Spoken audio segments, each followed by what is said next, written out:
এই দাদা আমাকে ভালোবেসে একটা একটা মানুষ মারা গেছে, ওই জন্য ইনি আমাকে একটা ভালোবেসে আমার মানুষটাকে যাতে মারা গেছে এই জন্য আমাকে একটা একটা উপকারের জন্য একটা আমাকে কিছু পয়সা দিয়ে আমাকে উপকার করলো। এই জন্য আমার দাদাকে আমার অনেক অনেক ভালো লাগলো।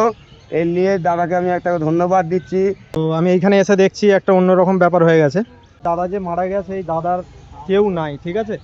এটা হচ্ছে তারকেশ্বর যে টিকিট কাউন্টার। বন্ধুরা দেখো, আমি এখন হচ্ছে তারকেশ্বরে এসেছি। তারকেশ্বরে আমি এসেছিলাম কারণ এই যে আমি জানো এই বাচ্চাদেরকে আমি টুকটাক লজেন্স টজেন্স দিই এই জায়গায় যারা থাকে, তো সেই হিসেবে আমি এসেছিলাম। তো আমি এইখানে এসে দেখছি একটা অন্যরকম ব্যাপার হয়ে গেছে।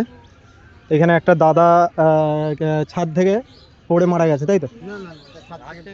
তাহলে আচ্ছা, আচ্ছা, এটা অসুখে মারা গেছে। তো তো এইখানে এই দাদা যে মারা গেছে এই দাদার কেউ নাই, ঠিক আছে। এটা হচ্ছে তারকেশ্বর যে টিকিট কাউন্টার। এটা হচ্ছে তারকেশ্বর যে টিকিট কাউন্টারের হচ্ছে সামনে ডেড বডিটা ফেলে রেখেছে। আর ওদের বাড়ির লোক এমনই অবস্থা, তাদের টাকা পয়সা মানে কিছুই নাই যে এটা সৎ কাজ করবে আর কি। তো আমি বলছি, কি হয়েছিল, জিনিসটা কি হয়েছিল বলো এবারে। ও মদ ফদ খেত, তাও টিবি রোগ হয়ে গেছিল। আচ্ছা, জোরে বলো। ওতে মারা গেছে। আচ্ছা, রোগে।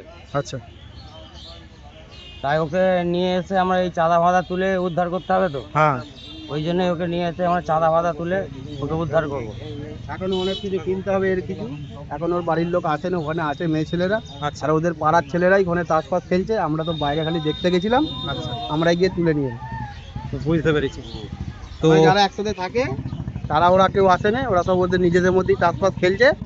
দেখলাম, শুনলাম, আমরা এখানে কেউ তোলে নেই, আমরা তুলে নিয়ে এসে চাঁদা ফাদা তুলে উদ্ধার করবো। আমরা গিয়ে আবার নিয়ে এলাম। দাদাদের কথা শুনে বোঝা যাচ্ছে এই যে দাদা মারা গেছে, ঠিক আছে, এই দাদার বাড়ির লোকেরা কিন্তু এইখানে কেউ নাই, খালি ওর কোনটা, ওইটা, তাই তো, ওই বাচ্চাটা যেটা গাছে আছে, তাই তো, ওইটা ওর ছেলে, এই দাদার ছেলে। তো হিসেব মতো বাকি বাড়ির ছেলেরা কিন্তু বাড়ির ছেলেরা কিন্তু কেউ নাই। তো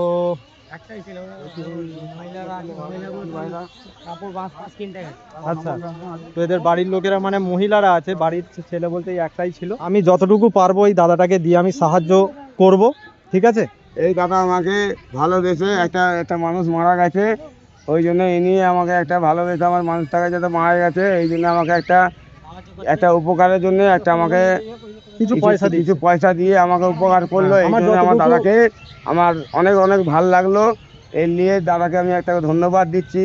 তার নিয়ে ফেসবুকে একটা কথা বলছি, দাদাকে লাইক করবে, দাদাকে সাবস্ক্রাইব করবে, তার নিয়ে দাদাকে একটা হ্যান্ডকাপ দেবে। ঠিক আছে, ঠিক আছে, ধরো আমি যতটুকু পারলাম দিলাম, ঠিক আছে, ঠিক আছে।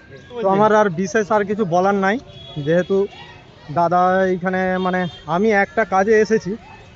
তোমরা জানো, আমার ভিডিওতে দেখেছো যে এখানে স্টেশনের ধারে যে ছোট ছোট বাচ্চাগুলো থাকে তাদেরকে আমি লজেন্স দিই, ভিডিও বানাই। তো আমি সেই হিসেবেই আজকে এসেছিলাম, আর জয়কৃষ্ণ বাজারে একটা কাজ ছিল সেইটা করার জন্য এসেছিলাম, কিন্তু এইখানে এসে পুরোটাই উল্টো হয়ে গেল। আর সেই যেটার জন্য এসেছিলাম সেটা করার আর ইচ্ছাই নাই, মনটা একেবারেই ভেঙে গেছে।